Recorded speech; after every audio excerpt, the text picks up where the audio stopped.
Buenos días, somos el grupo número 3, que está conformado por Ariana Torres, Dayana Guilindro, Angélica Becerra, Denis Mendieta, Melanie Corozo y mi persona. Bueno, le vamos a hablar sobre el condicionamiento clásico. Condicionamiento clásico. El condicionamiento clásico fue descubierto por Ivan Pavlov en 1927. Este condicionamiento es un tipo de aprendizaje en el que un organismo aprende a conectar o asociar estímulos de modo que un estímulo neutro se asocie con un estímulo. Para comprender mejor la teoría de Pavlov es mediante el experimento que realizó. Este autor ideó unos experimentos con perros que son la base del condicionamiento clásico. Se dio cuenta de que al poner la comida al perro, ese salivaba, y cada vez que le pusieran comida, Pavlov hacía sonar una campana, de modo que, cuando el perro la escuchaba, asociaba ese sonido con comida y salivaba. Así, el perro estaba dando una respuesta, en este caso la salivación, a un estímulo que es la campana, y la próxima vez escuchara la campana, independientemente de si sabía que era la comida, y empezaría a salivar. Como se puede observar en la imagen, un estímulo incondicionado, o EI, es aquel que produce automáticamente una respuesta sin aprendizaje previo. La comida fue el estímulo incondicionado en los experimentos de Pavlov.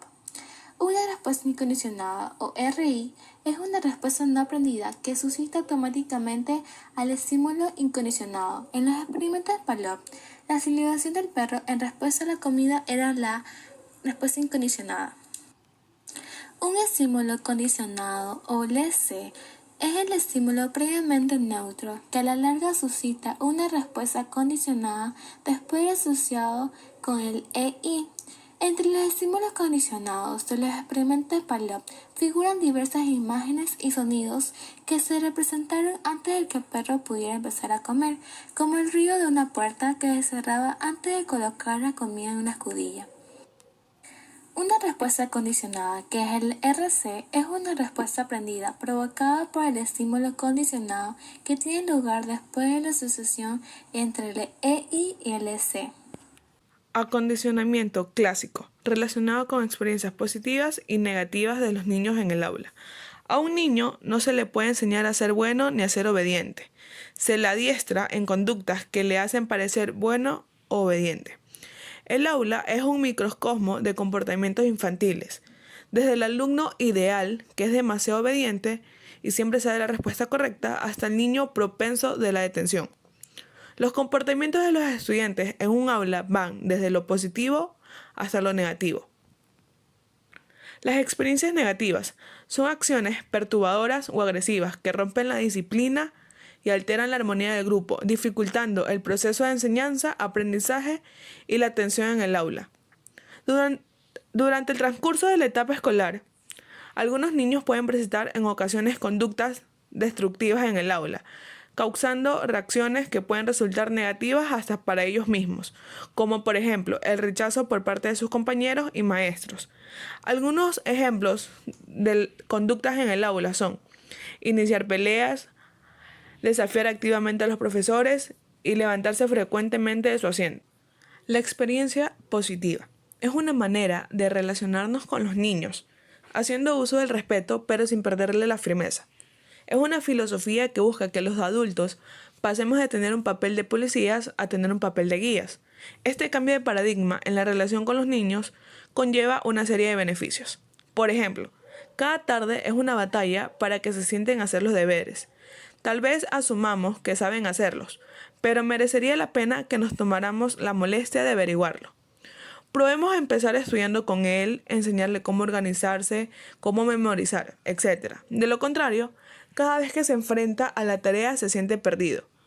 Por eso es muy importante que los padres se den un tiempo y les enseñen a sus niños a subrayar, a memorizar, a estudiar, a que escriban bien, sin faltas ortográficas, porque a veces se dan el caso que ciertos padres, como trabajan, no tienen tiempo y los niños se desmotivan y por eso ellos no cumplen con los deberes y bajan el rendimiento. Generalización, discriminación y extinción. Cuando estudiaba la respuesta de un perro a diversos estímulos, Pavlov tocaba un timbre antes de darle polvo de carne. Cuando el perro asoció su sonido con el de carne, el timbre se convirtió en un EC y provocó su salivación. Al cabo de un tiempo, Pavlov descubrió que el perro también respondía a otros ruidos, como el de un silbato. Cuanto más se parecía el ruido a un timbre, tanto más marcada era la respuesta. Es la tendencia de un nuevo estímulo similar al estímulo condicionado original, a producir una respuesta semejante. Vamos a poner un ejemplo. Consideremos un ejemplo del aula. A un estudiante se le critica por sus malos resultados en un examen de biología.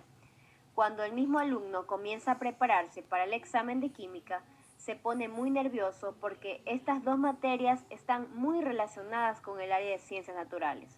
Por ello, su ansiedad se extiende de una materia a otra.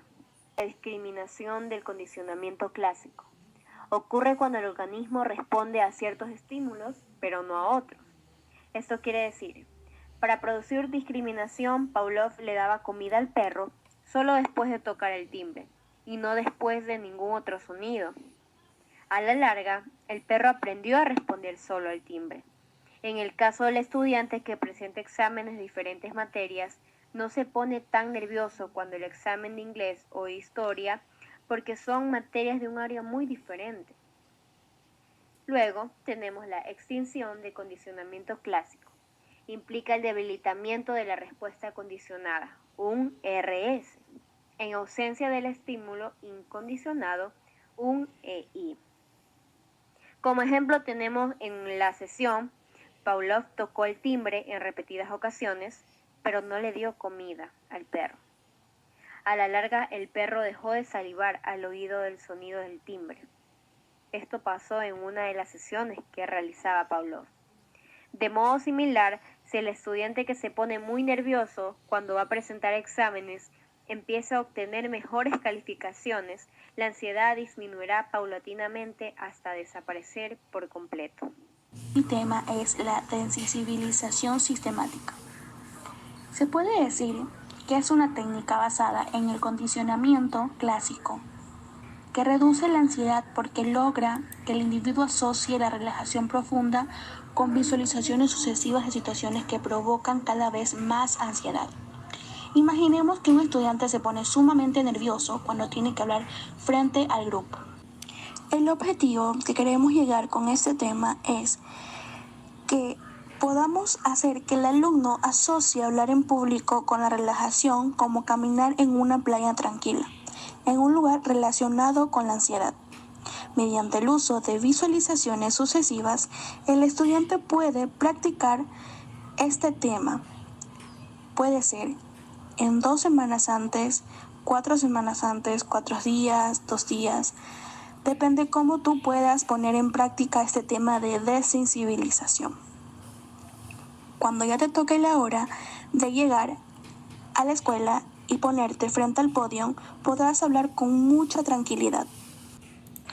Es probable que usted tenga alumnos a quienes les intimide hablar frente a la clase o tenga otras ansiedades, y puede haber circunstancias de su propia vida en las que se beneficiaría si pudieran sustituir la ansiedad por la relajación.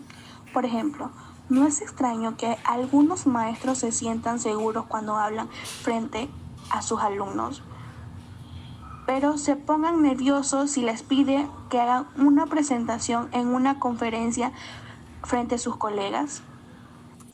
El condicionamiento clásico ayuda mucho para poder entender aspectos del aprendizaje mucho mejor que otros.